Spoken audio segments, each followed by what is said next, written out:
Hii ni historical building, jumba lenye historia ya kuhusu vita vya kwanza vya dunia. That fateful night on the 15th of August 1914, the trained soldiers from across the border crossed into Taveta. And basically when you want to attack your enemy, you weaken him by going to where there will be resistance.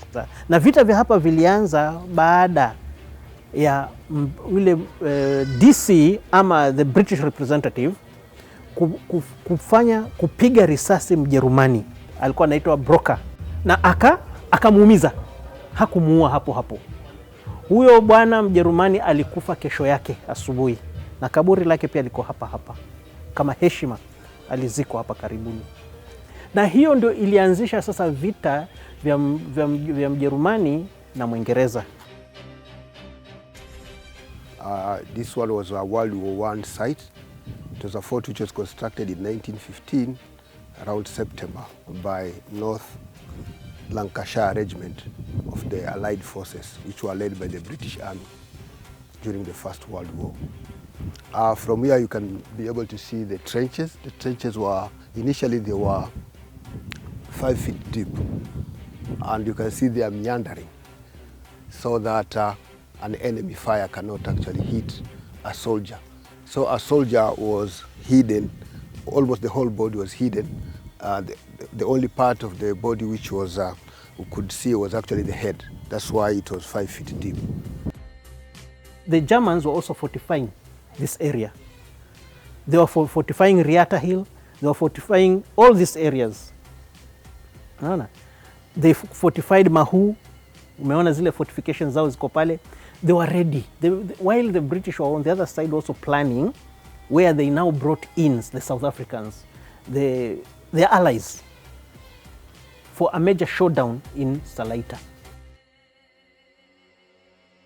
Huu mlima ni sehemu yenye ilipiganiwa zamani na wakoloni katika 1914. Hapa ni sehemu yenye ilipiganiwa na German na wa British. Wa German wakashindwa na wa British. You see the way the hill is, they could not make trenches. So what they did is they piled stones on each other, and that is called a sanya instead of the trench sort of operation. The Germans had perfected the act of guerrilla, and there were only 15,000 of them, while the British had now prepared and brought in about over 20,000 and more. Their first attack in on Taita, I think was 12th February 1915. The attack was also poorly arranged because they had been given information that the Germans know that you are approaching, you are coming there, and they are not actually on top of the hill. You saw those stones which are right near the base. So they were told that actually the Germans are down there waiting for you. And what happened is they said no. They went and prepared until they got there, and the Germans were ready to attack. So quite a number of them were killed. Mbele yake kidogo kulikuwa na huo mbuyu yenye huyo mama alikuwa anaishi, huyo malkia. Sasa alikuwa amekuja na boyfriend yake, walikuwa nakaa pale Taita. Sasa walikuwa kitoka baadaye na boyfriend yake wakitembea. Mwisho waliona mahali pa hide ni hapa. Pale kuna shimo na utakuta hapa kuna ile pandio. Kuna vyuma walipigilia kupanda juu kwa ile shimo. Sasa walikuwa wanapanda, wanakaa hapo, jioni wanashuka polepole wanarudi Taita pale. Sasa wakati vita vilipozuka hapa, sasa vita vimechacha kabisa, huyo boyfriend yake aliuawa. Alipouawa huyo mwanamke alikuja akaingia hapa juu. Basi alikuwa akiangalia, manake how British soldiers walikuwa kikrosi hapa. Ule akipita kwenda kushambulia pale Taita, basi yeye alikuwa anawalenga. Kwa hivyo alisemekana aliua zaidi ya watu 100. This one is a commanding station. This is the commander station. The commander could get information from soldiers who are stationed at the machine gun post There are 4 machine gun posts. It's actually 1 acre, it's almost 1 acre, and it was constructed under British designs. All forts were of this particular nature or other character. From here, they could actually get information also from guys who were stationed outpost. Some were stationed up there on that particular hill.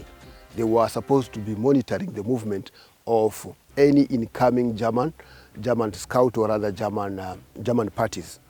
Because by then they were supposed to be using caravans, they were supposed to be using mules, so they could see the dust from far. Maktau are those buildings over there. We are seeing a village. That's Maktau. That's where the barracks was, which hosted over 20,000 soldiers from the Allied forces. Their water was coming from the hill up there. It's called Vuria Hill. The hill is called Vuria. And down there they had a catchment area, and a pipe up to today is still existing. A galvanized pipe is still existing 15 kilometers from that hill up to Makitau.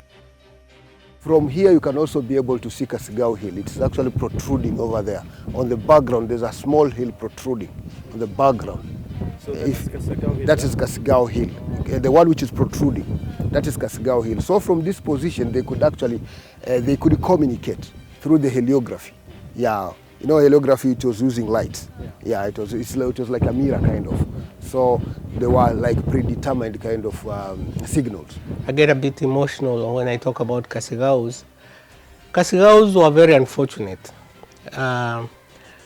One day the Germans, who had a British accent, actually went through the back, went up to Kasigao. Mjamani kutokea Tanzania alikuja akapata Kasigao hapa, ako shughuli zake, akamwambia umeona watu wenye rangi hii? Akaambiwa wako wapi? Wako pale. Kasigao kaoneshana mahali British wako. So halfway through, the Germans realized now we know their position. They told them, you go, we will go, and they are our brothers.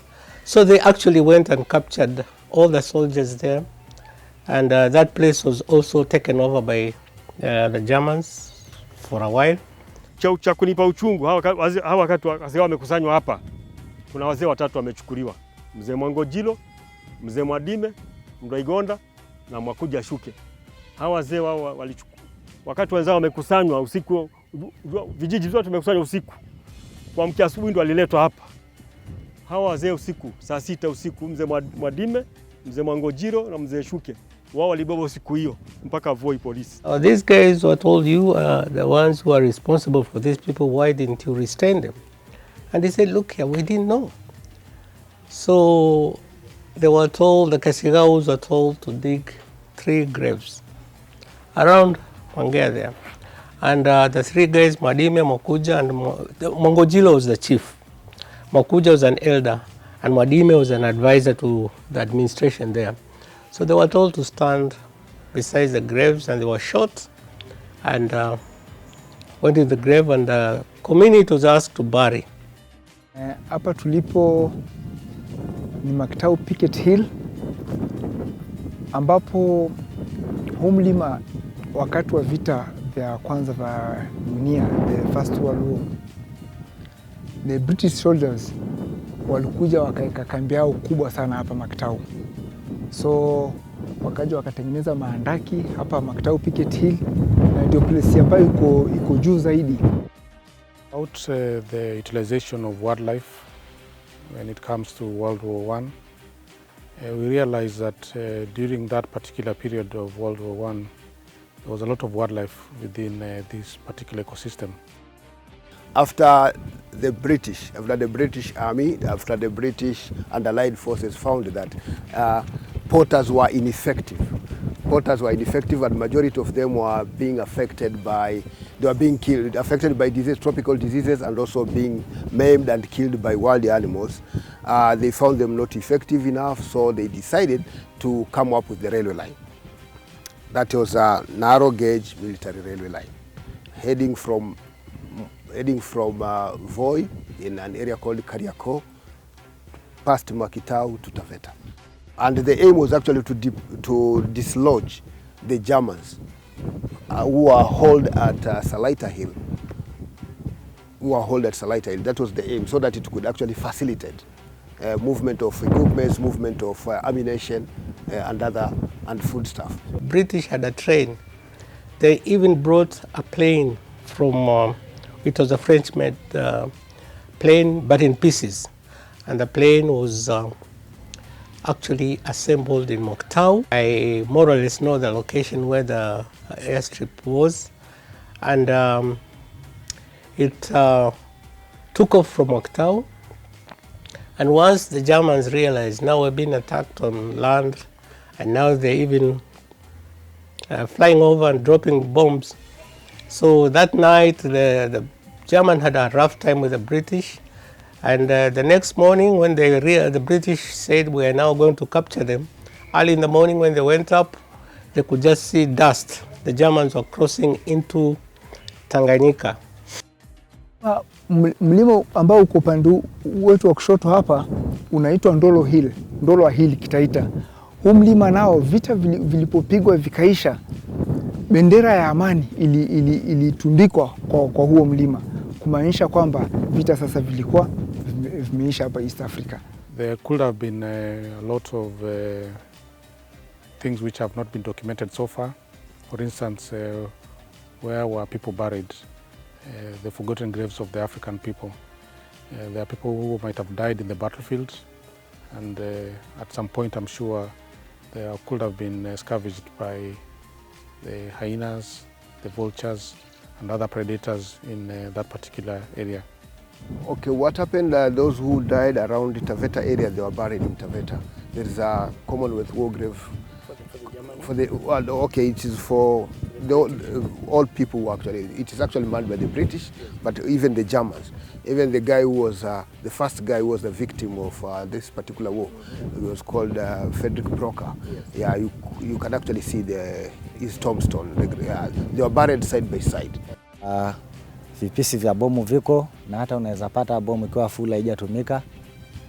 Nyingi sana zilipatikana hapa kwa miaka yenye zilienda, ikaja kalipuliwa na serikali ya Kenya. Work has still to be done, especially in this particular site, because when we were being shown this particular area, we were told that we should not actually dig unless maybe we get experts. So maybe there are some things which are hidden. As I said earlier, this trench is supposed to be 5 feet deep, but currently it's about 2 feet.